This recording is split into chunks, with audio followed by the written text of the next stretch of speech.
అందరికీ నమస్కారం అండి. ఈరోజు మనము మేషరాశి వారి యొక్క జాతక ఫలితాల గురించి తెలుసుకోబోతున్నాము. మేషరాశి వారికి ఆగస్టు 20 అనగా బుధవారం నాడు వీరి యొక్క జాతక ఫలితాల గురించి తెలుసుకోబోతున్నాం. అయితే మేషరాశి ఎవరైతే ఇప్పుడే కొత్తగా మన ఛానల్ చూస్తున్నారో దయచేసి ఛానల్ సబ్స్క్రైబ్ చేసుకొని వీడియోకి లైక్ చేసి సపోర్ట్ చేయడం మాత్రం మర్చిపోకండి.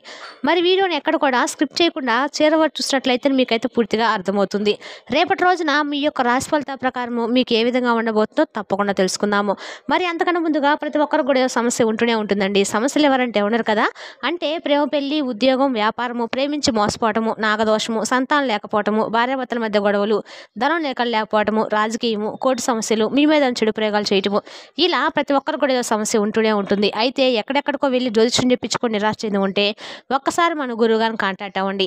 మన గురువు గారి పేరు వచ్చి గోవిందరాజు గారు అండి. మీరు సంప్రదించిన ఫోన్ నెంబర్ 9030108299. చాలా నమ్మకమైన గురువు గారు అండి. మన గురువు గారు స్త్రీ పురుష వశీకరణ చేయడంలో చాలా ప్రత్యేకత గలవారు. మీకు ఎటువంటి సమస్యలున్నా నమ్మకంతో ఫోన్ చేసి చూడండి. 100% గంటలో పరిష్కారం చూపిస్తారండి. ఒక్కసారి ప్రయత్నించి చూడండి. ఇక ఈ రాశుల గురించి చెప్పుకుంటే అండి ఎంత చెప్పుకున్నా కూడా తక్కువే అని చెప్పుకోవచ్చు. ఎందుకంటే వీరికి పుట్టుకతోనే అద్భుతమైనటువంటి తెలివితేటలు, విశ్లేషణ సామర్థ్యం ఎక్కువగా ఉంటుంది. ఏ విషయానైనా కానీ లోతుగా ఆలోచించి దానిలో ఉన్నటువంటి మంచి చెడులను ఛేదించి గొప్ప నైపుణ్యం కలిగిన వారుగా చెప్పుకోవచ్చు. అందుకే వీరు ఏ రంగంలో ఉన్నా కానీ ఉన్నత స్థానానికి చేరుకుంటారు. వీరికి ధైర్యం కూడా చాలా ఎక్కువగానే ఉంటుందండి. ఎంత పెద్ద సమస్య వచ్చి వీరి మీద పడినా కొన్నంత కష్టం ఎదురైనా వీరు ఎక్కడా కూడా బెదిరిపోరు. వెనుకడుకు అనేది వేయరనమాట. ధైర్యంగా సమస్యలను ఎదుర్కొని నిలబడతారు. దానిని ఎలా పరిష్కరించాలని చెప్పి ఆలోచిస్తారే తప్పగా ఎక్కడా కూడా నిరాశతో కృంగిపోయి కూర్చోనమాట. ఇది వీరిలో ఉన్నటువంటి గొప్ప లక్షణం అని చెప్పుకోవచ్చండి. చిన్నప్పటి నుండే కష్టాల మీద పడి జీవితంలో ఎత్తుపల్లాలను చూస్తూ పెరిగారు. వీరి జీవితం ఎప్పుడు కూడా పూలపాన్పులా అస్సలు ఉండదు. ముళ్ళబాటలోనే వీరి ప్రయాణం ఎక్కువగా సాగుతూ వచ్చింది. ఎన్నో బాధలు, అవమానాలు, నిందలు మోస్తూ వచ్చారు. కానీ వీటన్నిటిని కూడా వీరు ఒక అనుభవంగా మార్చుకున్నారండి. జీవితంలో బాగా డబ్బులు సంపాదించాలి, ఉన్నతమైనటువంటి స్థితికి చేరుకోవాలి, సమాజంలో గౌరవంగా బ్రతకాలనే తపన వీరిలో చాలా బలంగా ఉంటుంది. వీరి కుటుంబాన్ని సుఖపెట్టాలి, వారికి ఏ లోటు రాకుండా చూసుకోవాలనేదే వీరి జీవిత ధ్యేయం. ఈ ఆశయం కోసం వీరు అహర్నిశలు కూడా శ్రమిస్తారండి. వీరికి కుటుంబ బరువు బాధ్యతలు చాలా ఎక్కువగా ఉంటాయి. తరచుగా చిన్న వయసులోనే ఆ బాధ్యతలు వీరి మీద పడ్డాయి. ఆ బాధ్యతల కోసము వీరు ఎంతగానో కష్టపడుతూ వచ్చారు. సొంత సంతోషాలను, కోరికలు కూడా త్యాగం చేసే సందర్భాలు కూడా లేకపోలేదు. అయినా వీరికి జీవితంలో ఖచ్చితంగా ఒక మంచి దశ అనేది ప్రారంభమైందని చెప్పుకోవాలండి. ఆ దశ రేపటి రోజునే ప్రారంభం కాబోతుందనే మీరు అస్సలు నమ్మరు. నిజంగా రేపు మీరు ఏ పని మొదలుపెట్టినా అది మీకు అనుకూలంగా మారబోతుందండి. మంచి విజయాన్ని అయితే సాధిస్తారు. వ్యాపారాల్లో అయితే మంచి లాభాలు వస్తాయి.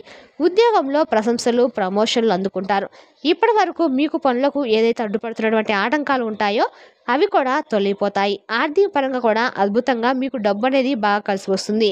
మీ ఇంట్లో ఏ అవసరం కోసమైతే మీరు బాధపడ్డారో ఆ అవసరాన్ని కూడా మీరు ఛేదిస్తారు. మీ జీవితంలో ఊహించినటువంటి సానుకూల మార్పులు రేపటి రోజు నుండి మీరు స్టార్ట్ అవుతాయి. మీరు ఎదురుస్తున్నటువంటి కష్టాల నుండి కూడా మీకు విముక్తి అయితే లభిస్తుందండి. మరి ఇవన్నీ జరగాలంటే మీరు ఒక చిన్న పని కూడా చేయాలి. ఆ పని ఏంటో కూడా చెప్పుకుందాము. ఇక అలాగే రేపటి రోజు మీరు చిన్నప్పటి నుండి నడిపినటువంటి కష్టాలన్నిటికి కూడా ఒక మంచి పరిష్కారం కూడా కొనగబోతున్నారు. అంటే మీ జీవితం ఇలా ఎందుకుంది, మీ జీవితం నుండి మీకు విముక్తి కలిగించాలంటే కష్టాల నుండి మీకు విముక్తి లభించాలంటే మేము ఏం చేయాలి, ఏం చేస్తే మేము అనుకున్నటువంటి పనిలో మేము ముందుకు సాగుతామనేటువంటి విషయాల గురించి మీకు ఒక క్లారిటీ అయితే వస్తుందండి. దాన్ని కూడా మీరు ఏం చేస్తే మీ లైఫ్ అనేది బాగుంటుంది అనే దాని గురించి కూడా ఆలోచిస్తారు. అలాగే దానికి శాస్త్రమైనటువంటి పరిష్కారం కనుక్కునేందుకు కూడా ప్రయత్నిస్తారు. ఇక వీరిలో రేపటి రోజున చాలా ఎక్కువగా వీరిలో నమ్మలేనటువంటి నిజాలు కూడా ఉన్నాయని కూడా చెప్పుకోవచ్చండి. ఇక ఈ రాశిలో రేపటి రోజున చాలా వరకు కూడా వీరి జీవితంలో అనేక రకాలుగా సమస్యల గురించి అయినా కానీ ఒక కొత్త విషయాన్ని అయితే కనుక్కునేటువంటి తపన మరింత ఎక్కువగా ఉంటుంది. విశ్లేషణాత్మక స్వభావం, సమస్యలను పరిష్కరించేటువంటి అద్భుతమైనటువంటి సామర్థ్యం ఎప్పటికప్పుడు మిమ్మల్ని ముందుకు నడిపిస్తూ వచ్చాయి. కాబట్టి అదే దిశగా మీరు రేపటి రోజున విజయ తీరాలకు చేరుకునే అవకాశం అయితే ఉందండి. అయితే మీకు ముక్కు మీదే కోపం ఎక్కువగా ఉంటుంది. అయితే ఎవరైనా ఈ మనసును గాయపరిస్తే మాత్రం వెంటనే సీరియస్ అయిపోతూ ఉంటారు. ఆ కోపంలో మీరు ఏం మాట్లాడతారో కూడా ఎవరికి కూడా తెలియదు. మరలా ఆ కోపం చల్లారిన వెంటనే విపరీతంగా బాధపడిపోతూ ఉంటారు. అయ్యో అనవసరంగా వారిని ఇలా అనేసానే, నా వల్ల వారు బాధపడ్డా అని చెప్పి చాలా మదన పడుతూ కూడా ఉంటారు. ఇక మీ కోపం ఎంత ఎక్కువ ఉంటుందో ప్రేమ కూడా అంతకు మించి ఉంటుందని చెప్పుకోవచ్చండి. అందరితో ప్రేమగా, ఆప్యాయంగా మాట్లాడతారు. అందరూ బాగుండాలని కోరుకుంటూ ఉంటారు. మీ మనసు అనేది జెండా లాంటిదండి. మీకేమో గంభీరంగా పైకుంటారు. మీ జీవితంలో ఎవరు ఉద్దేశపూర్వకంగా ఎప్పుడు కూడా మోసం చేయరు. మీ మంచితనాన్ని ఆసరా తీసుకొని కొంతమంది మిమ్మల్ని మోసం చేస్తూ కూడా వచ్చారు. కష్టంలో ఉన్నప్పుడు కనీసం సహాయం చేయడానికి కూడా ఎవరు ముందుకు రాలేదు. పైగా మీ అనుకున్న వాళ్ళే మిమ్మల్ని అర్థం చేసుకోకుండా దూరంగా పెట్టారు. ఎవరైతే అలా అర్థం చేసుకోకుండా మిమ్మల్ని దూరం పెట్టారో వారే రేపటి రోజున మీ విజయాన్ని చూసి పొంగిపోయి మరలా మీ కళ్ళ దగ్గరికి రావడానికి అయితే సిద్ధంగా ఉన్నారని మాత్రం తెలుసుకోండి.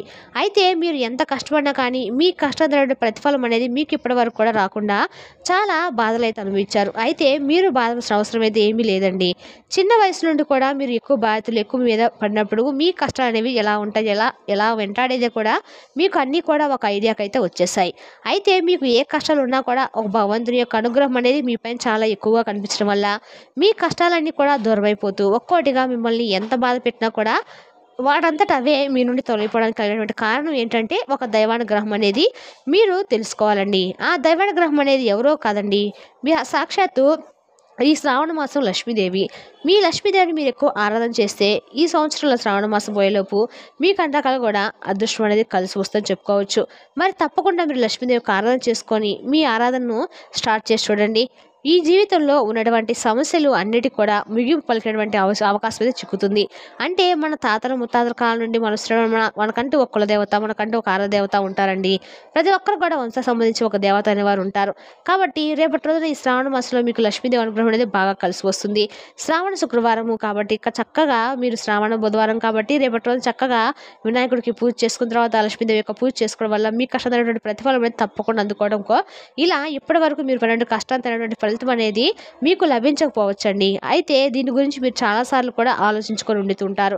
మాకే ఎందుకు ఇలా జరుగుతుంది, మేమే ఎంత కష్టం వచ్చేస్తున్నాం, మేము ఎవరికి కూడా ఇటువంటి కీడుతాలు పెట్టలేదు, అయినప్పుడు కూడా మా జీవితం ఎందుకు ఇలా ఉంటుందని చెప్పి చాలా సందర్భాల్లో మీరు అనుకున్నటువంటి క్షణాలు కూడా లేకపోలేదు.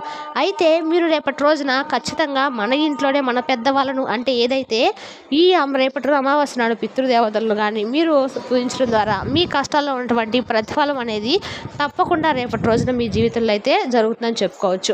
అటువంటి ఇంట్లో పెద్దల నాటి నుండి పూజించిన కులదైవాన్ని మర్చిపోతే మనకి ఏదో చిన్నగా దోషాలు అనేవి ఏర్పడతాయి అన్నమాట. కాబట్టి మనం తప్పకుండా మన పెద్దవాళ్ళని కానీ మన యొక్క కుల పెద్దలను కానీ తెలుసుకొని మన ఇంటి దైవం ఎవరనేది తెలుసుకొని తప్పకుండా మన ఇంటి దైవాన్ని పూజించినట్లయితే మీకు భవిష్యత్తు గురించి ఆలోచించేటువంటి అవసరం కూడా లేదండి. ఎందుకంటే మీరు ఎలా ఉంటున్నా అది భవిష్యత్తు గురించి ఆందోళన చెందవలసిన అవసరం అయితే లేదు. మాకే ఎందుకు ఇలా ఈ కష్టాలు వస్తున్నాయని చెప్పి బాధపడాల్సిన అవసరం అంతకన్నా లేదు. మీ ప్రతి కష్టం కూడా దానికై అదే తొలగిపోతుంది. మీకు ఒక కొత్త శకం మొదలవబోతుంది అనేటువంటి ఒక సూచనలు కూడా మీకైతే కనిపిస్తాయన్నమాట. తద్వారా మీ జీవితం చాలా సంతోషభరితంగా ఆనందభరితంగా చేసుకోవచ్చు. మరి మీరు చేయవలసినటువంటి పని ఏమిటి అంటే తప్పకుండా మీరు మీ పెద్దలను సంప్రదించి మీ కులదేవత అంటే ప్రతి ఇంటికి కూడా ఒక దేవత అనే వాళ్ళు ఉంటారండి. ఆదరణ స్టార్ట్ చేసి చూడండి. తప్పకుండా మీకు ఏ లోటు అనేది ఉండదు. అప్పుల బాధతో సతమతం అవుతున్నా లేదంటే మీకు ఏదైనా పని జరగడం లేదని చెప్పి బాధపడుతున్నా అటువంటి వాటన్నిటికి కూడా మీకు మంచి విముక్తి అయితే లభిస్తుంది. ముఖ్యంగా డబ్బు పరంగా మీకు అద్భుతంగా బాగా కలిసి వస్తుందండి. మీరు కలలో కూడా ఊహించినటువంటి ధనలాభాలు అయితే కలుగుతాయి. ఇక రేపటి రోజు చూసినట్లయితే కుటుంబ పరంగా చాలా సంతోషకరమైన వాతావరణము మీ ఇంట్లో ఏర్పడబోతుంది. బంధుమిత్రులతో చక్కగా విందు వినోదాల్లో పాల్గొంటారు. పాత స్నేహితులను కలుసుకుంటారు. అలాగే బయట ప్రయాణాలు చేస్తారు. ప్రయాణాల విషయంలో కొంచెం జాగ్రత్తగా ఉండండి. అలాగే దేవాలయ దర్శనాలు చేసుకుంటారు. ఇంట్లో చక్కగా చాలా ఆధ్యాత్మికపరమైన విషయాల గురించి ప్రశంసించడం మాట్లాడము ఇటువంటివి జరుగుతాయన్నమాట. అలాగే యోగా లాంటివి కూడా రేపటి రోజున చేయడం వల్ల మీ మనసులో ఉన్నటువంటి ఒత్తిడులు ఏదైతే ఉంటాయో అది కూడా దూరం అవుతాయండి. అలాగే ఒక టార్గెట్గా పెట్టుకునే ఒక పనిని రేపటి రోజున పూర్తి చేసేంత వరకు కూడా మీరు కంటి మీద కుడుగు లేకుండా మీరు పనికి చాలా ఎక్కువగా ప్రాధాన్యత ఇవ్వబోతున్నారు. మీ లక్ష్య సాధనలో పూర్తిగా లీనమైపోతారు రేపటి రోజున. అలాగే రేపటి రోజున ఏదైనా ఒక ఖరీదైనటువంటి వస్తువును కూడా మీరు కొనుగోలు చేయబోతున్న అవకాశాలు కూడా స్పష్టంగా కనిపిస్తున్నాయి. అలాగే మీ యొక్క సంతానానికి సంబంధించినటువంటి విషయంలో కూడా మీరు ఏదైతే కొంచెం వారి వ్యవహారాల్లో కొన్ని విషయాల్లో తెలుసుకునేటువంటి విషయాలను కూడా తెలుసుకొని వారికి తగినటువంటి ప్రాధాన్యతను ఇవ్వడం వల్ల వారు కూడా మా పేరెంట్స్ నుంచి మంచి ఒక సపోర్ట్ అనేది మాకు వచ్చిందనేటువంటి ఒక సంతోషాన్ని అయితే మీ ముందు ఎక్స్ప్రెస్ చేస్తారు. అలాగే వారు సాధించినటువంటి గొప్ప గొప్ప విజయాలు కూడా మీతో మాట్లాడము ఇలా వాళ్ళతో కొంచెం సేపు టైం స్పెండ్ చేయడం వల్ల మీ మనసులో ఉన్నటువంటి భారం అనేది కూడా తొలగిపోతుందండి. అలాగే వారు ఒక గొప్ప లక్ష్యంపై దృష్టి సారించాలనే విషయాన్ని కూడా మీరు తెలుసుకొని చాలా సంతోషిస్తారు. ఇక అలాగే అవసరమైతే మీరు చేసినటువంటి పనిని కాసేపు పక్కన పెట్టైనా కానీ కుటుంబంతో గడపడానికి ప్రాధాన్యత ఇవ్వండి. ఎందుకంటే మీకు ఎక్కువగా రేపటి రోజున కొన్ని విషయాల్లో ఒత్తిడికి లోనేటువంటి సందర్భాలు కూడా ఎదుర్కోవచ్చు. కాబట్టి మీ మనసును కొంచెం రిలీఫ్గా ఉంచుకోవడానికి కుటుంబ సభ్యులతో మాట్లాడడము, చిన్న పిల్లలతో గడపడం వల్ల మీరు ఆ ఒత్తిడిని కొంచెం దూరం చేసుకోవచ్చు. అలాగే మీ పైన పగబట్టినటువంటి కొంతమంది వ్యక్తులు కూడా కొన్ని విషయాలు మిమ్మల్ని నలుగురు ముందు కూడా కించపరిచేలా మాట్లాడడము, మిమ్మల్ని అవమానానికి గురిచేసే విధంగా మాట్లాడడం అలాంటివి జరుగుతాయి. కాబట్టి అటువంటి వ్యక్తులు ఎవరనేది కూడా మీకు బాగా తెలుసు. అంటే వారి ప్రవర్తన, వారి మాట తీరు, వారు ఎవరో అనేది కూడా మీ చుట్టుపక్కల ఉన్నవారు కావచ్చు, శ్రేయోభిలాషులు, బంధువర్గం ఇలా ఎవరైనా కాసేపు మీకు ఉంటారు కదండి. మనం ఎదుగుతున్నా, మనకు ఒక రూపాయి వస్తున్నా, మన సంతోషంగా ఉంటున్నా కొంతమంది వ్యక్తులు కుళ్ళు కుతంత్రాలతో రగిలిపోతూ ఉంటారు. మీకేమో ముక్కుసూటితనం వల్ల కొంతమంది శత్రువులు ఎక్కువగా మీకు మీరుగా కొని తెచ్చుకున్న వారే ఎక్కువగా ఉన్నారు. కాబట్టి ఎలాగైనా మీరు ఓవరాల్ అంటే మీపై ఓరవలేక మిమ్మల్ని తొక్కేయాలని చెప్పి చూస్తున్న వారు కూడా చాలా ఎక్కువ మందే ఉన్నారు. అయితే మీరేం బాధపడాల్సిన అవసరం అయితే లేదండి. మీకు దైవశక్తి అనేది మిమ్మల్ని కవచంలా కాపాడుతూ ఉంటుంది. కాబట్టి మీరు కాపాడితే ఏంటంటే మీరు చేసినటువంటి ప్రయత్నం మీరు చేయాలి కదండి. అటువంటి వ్యక్తులను కొంచెం దూరంగా ఉండండి. ఆ పగబడిన వ్యక్తులను కొంచెం దూరంగా విసిరిపారేయడానికి ప్రయత్నించండి. అండి మేషరాశి వారి యొక్క జాతక ఫలితాలను తిరిగి రేపటి వీడియోలో మళ్ళీ కలుసుకుందాం. Thank you for watching.